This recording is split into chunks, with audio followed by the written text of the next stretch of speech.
So there comes a moment, often quiet, rarely convenient, when you stop dancing around someone's dysfunction. You stop laughing at the jokes that aren't funny. You stop explaining your feelings like they're a debate.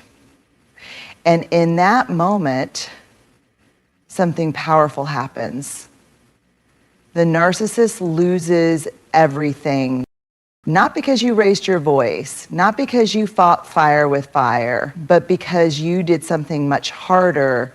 You got honest. You named the behavior. And when you do that, when you say, this is manipulation, this is gaslighting, this is not love, you pull back the curtain and the magic trick doesn't work anymore. What once felt like chaos starts to look like strategy, and it becomes really hard to keep participating in your own confusion. So you draw a boundary, not a threat, not a warning, a boundary, a firm, grounded, this is where I end and you begin. And if they scream, cry, ghost you, or guilt trip you, that's not your burden. That's just proof the boundary was necessary. The truth is, narcissists don't fear anger. They don't fear confrontation. They fear indifference. They fear not mattering. They fear your silence when you finally realize that engaging with them only drains you. When you stop responding, they lose their power source. Because their strength was never real, it was borrowed. Borrowed from your kindness, your empathy, your need to fix things, your silence. One of the most courageous things you can do in a toxic dynamic is to name what's actually happening. It sounds simple, but it's profoundly disruptive to them and liberating for you. Narcissistic people rely heavily on ambiguity. They live in the gray areas where intention is slippery, blame is deflected, and everything is your fault. Until it isn't, and then somehow it's still your fault. They master the art of plausible deniability, subtle digs disguised as jokes, praise laced with poison, apologies that never include the word sorry. They control the narrative by never letting it become clear. But when you find the words, your words, to call out the truth, you change the entire power dynamic. When you say, this isn't a conversation, it's a performance. That's not feedback. That's control. That joke wasn't funny, it was cruel. You're not concerned, you're condescending. You're not being dramatic, you're being clear. And clarity is what narcissists fear most. They thrive in confusion because confusion keeps you disoriented. It keeps you questioning your reality, your instincts, your goodness. The more you doubt yourself, the easier it is for them to slip the leash around your neck and make you dance to their rhythm. But the moment you name the manipulation, you stop being a willing participant in their game. You step out of the fog. You hold up a mirror, not the funhouse one they hand you, but a real one. And suddenly, their behavior is no longer clever. It's no longer charming. It's just visible. And here's the hard part. They won't thank you for this clarity. They might double down. They might lash out. They might twist your words or call you unstable. That's okay. That's a sign you've touched the truth. Because the minute you name the behavior, you shift the shame off your shoulders and back where it belongs.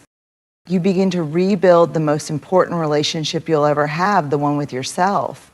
You start trusting your gut again. You stop justifying red flags.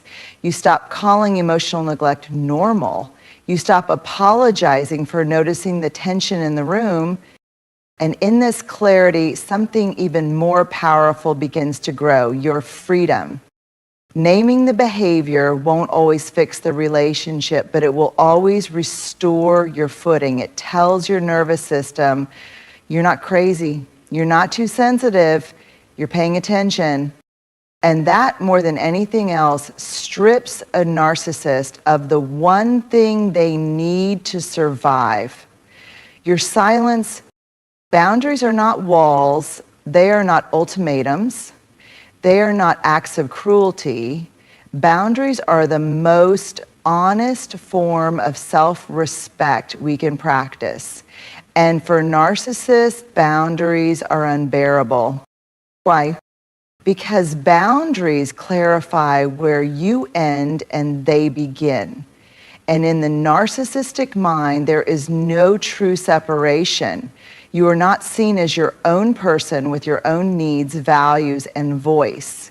You are an extension of them, a reflection, a source of supply, a supporting character in the movie of their life.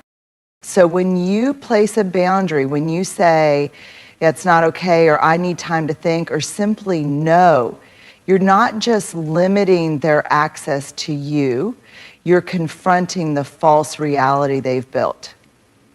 You're threatening the illusion of control. And narcissists don't react well to losing control. They may test your boundary instantly, dismiss it, mock it, violate it in subtle ways to see if you're serious. They'll tell you you're overreacting, that you've changed, that you're being selfish, dramatic, cold. And if you've been conditioned to prioritize peace over truth, that pushback can feel overwhelming.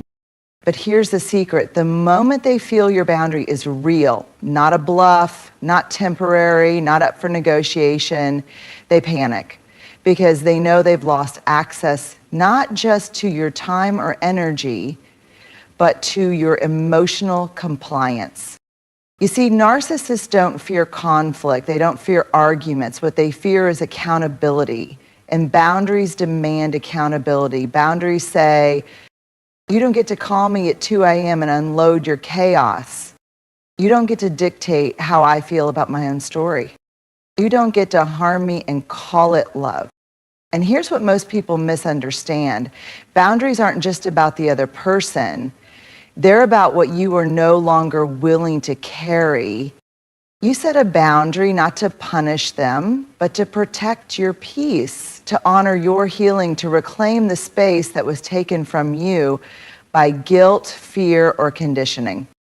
And maybe the scariest part of boundaries is that they reveal things we didn't want to see. When you set a boundary with a healthy person, they may be surprised, but they'll adapt, they'll listen, they'll grow.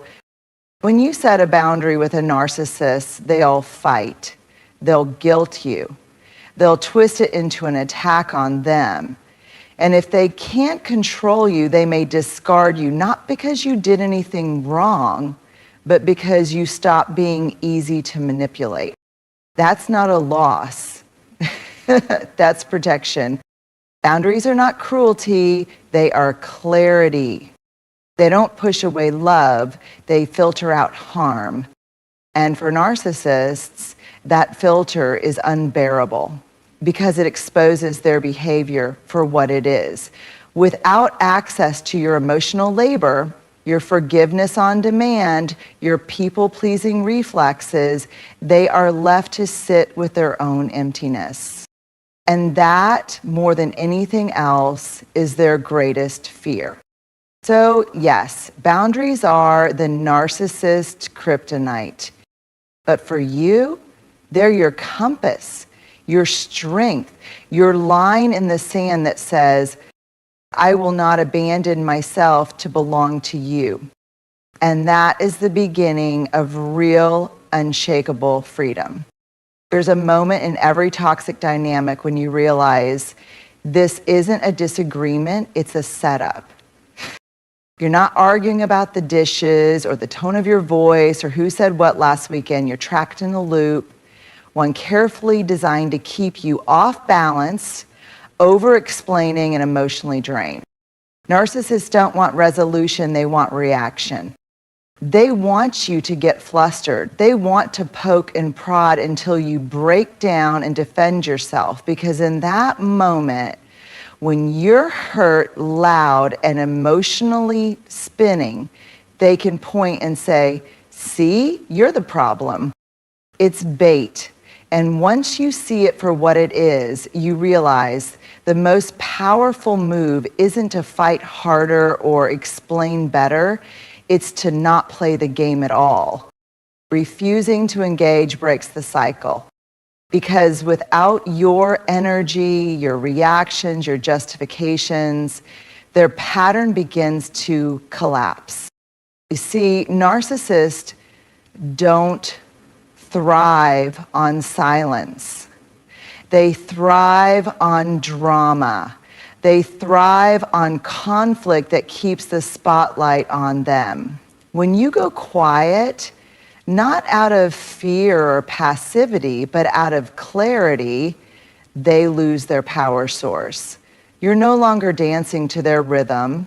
You're no longer volunteering to be emotionally hijacked every time they feel bored, insecure, or threatened. This doesn't mean you become cold or indifferent. It means you become discerning. You stop trying to prove your worth to someone who's committed to misunderstanding you. You stop chasing closure from someone who profits off your confusion. It means you learn the difference between connection and entanglement. Refusing to engage might look like not replying to a baiting text, choosing not to argue when you're being gaslit, walking away when a conversation turns toxic, saying, I'm not available for this kind of dialogue anymore.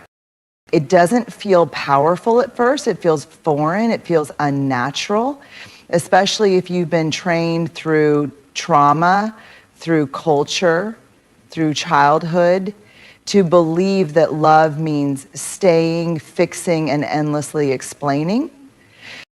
But disengagement is not abandonment, it's not punishment, it's protection. You're not shutting down, you're opting out of emotional chaos. And here's the deeper truth. When you refuse to engage, you're not just breaking the cycle with them. You're breaking it inside yourself. You're unlearning the belief that you have to earn peace by suffering first.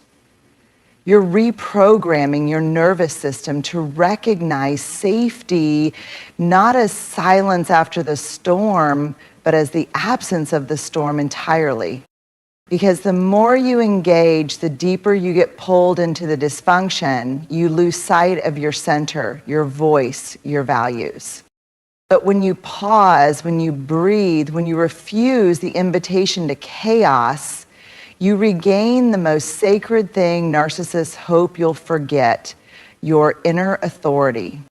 You begin to trust yourself again. You stop waiting for them to validate your reality. You realize you never needed permission to leave the loop.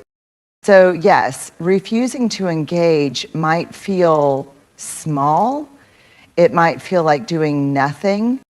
But make no mistake, it is a radical act of self-respect. It is you saying, this ends with me. It is you stepping out of the dance that's gone on too long. And that, quietly, bravely, is how you begin to heal. There is nothing more threatening to a narcissist than someone who reclaims their story, because your story, your truth, your perspective, your emotional reality is something they've tried to edit, control, and rewrite from the moment they met you. They gaslight not just to confuse you, but to replace your voice with theirs. They minimize, not just to dismiss you, but to narrate your life for you. They manipulate the storyline so they're always the hero or the wounded victim, and you're the cause of every problem. And for a long time, you might have believed them, not because you were weak, not because you were foolish, but because they made you question your own lens. They told you that your memory was off, that your feelings were too big, that your pain was a problem, and when you cried, they called it drama. When you stood up for yourself, they called it disrespect. When you pulled away, they called it betrayal. So you started editing yourself, shrinking, second-guessing, apologizing for being human. But here's the truth. Your story belongs to you. And reclaiming it piece by piece, breath by breath, is an act of revolution. Because the moment you say, that did happen, I was hurt, this wasn't okay, you start pulling your voice out from under their control. And no, it's not easy. Reclaiming your story often means sitting with uncomfortable truths, not just about them, but about what you tolerated, what you overlooked, how you abandoned parts of yourself just to survive. But that reckoning, that's where the healing begins. Because every time you tell the truth, you loosen their grip. Every time you name what they erased, you begin to remember who you were before the gaslight, before the guilt, before the story was rewritten in their favor. And you realize you are not broken, you are not too much. You are not to blame for someone else's inability to love you with decency and care. You are a person with a voice, with value, with a story worth honoring, not reshaping to fit someone else's fragile ego. Reclaiming your story means refusing to carry their shame.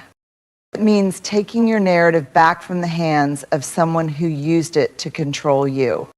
It means moving from survival to sovereignty. It may look like journaling memories you've buried. It may look like telling your story to a trusted friend, a therapist, or even to yourself in the mirror. It may look like speaking your truth publicly, or never saying a word aloud, but knowing finally in your bones that what you experienced was real. Because when you reclaim your story, you're not just healing the past, you're rewriting your future. You're saying, my truth matters. My pain deserves compassion. My voice is enough, even if it shakes. And that kind of reclamation, it doesn't just shift your identity, it shatters the narrative they use to keep you small.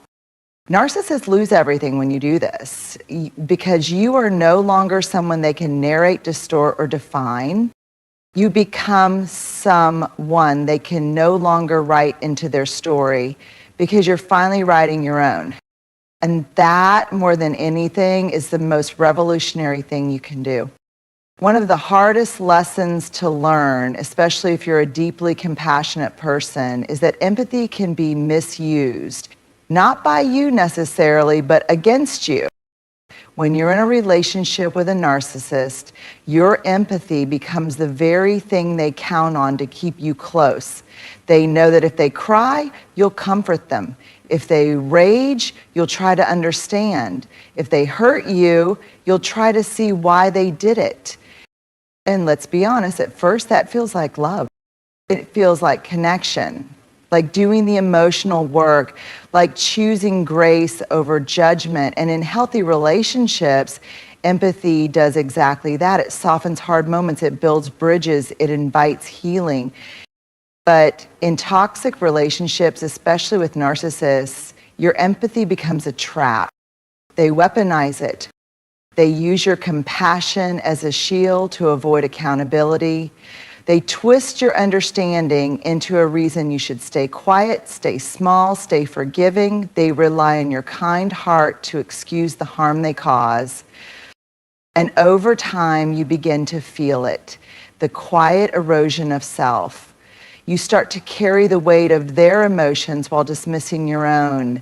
You comfort them after they wound you. You make space for their story, but shrink yours down to a whisper. You become fluent in their pain, but illiterate in your own. That's when the shift must happen. Empathy for yourself has to come first, because there's a line, sometimes paper thin, between compassion and self-abandonment. And when you consistently choose empathy for someone who repeatedly violates your boundaries, that line gets crossed again and again. Self-empathy says, I'm allowed to be angry. My pain matters just as much as theirs. Understanding someone's trauma does not mean I should accept their abuse. And this is important. Having empathy for yourself doesn't make you cold, selfish, or cruel. It doesn't mean you stop caring.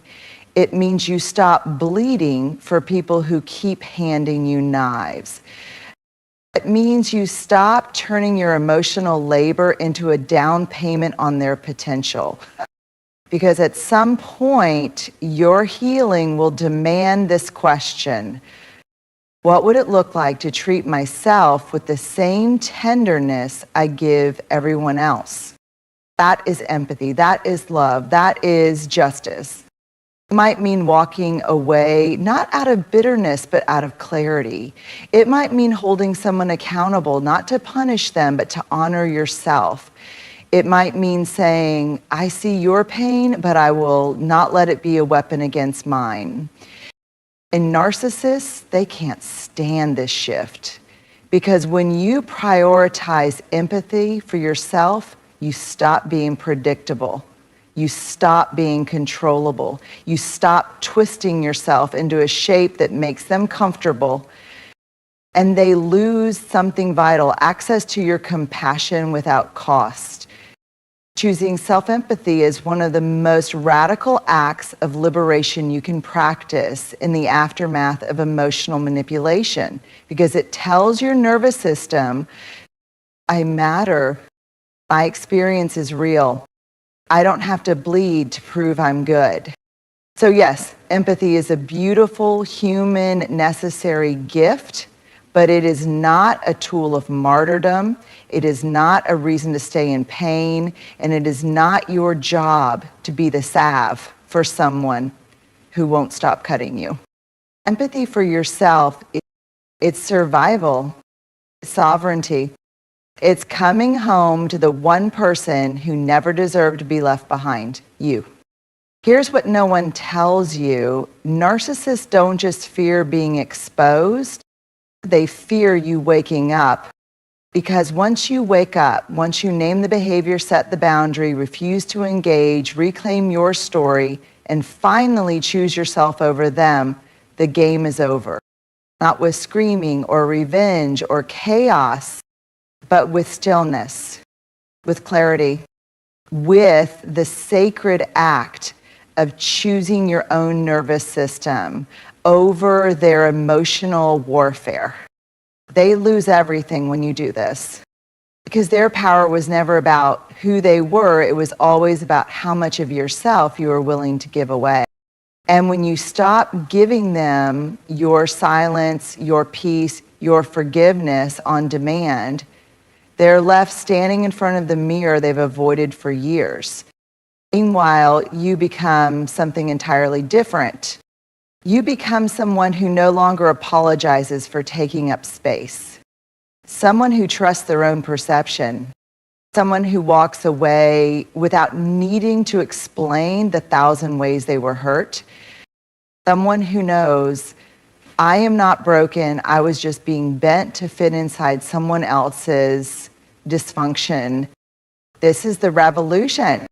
Not the loud kind, not the kind that demands recognition, but the kind that starts quietly in the marrow of your bones and echoes out through every boundary you set, every truth you speak, and every time you choose to stand in your own story, unedited and unashamed.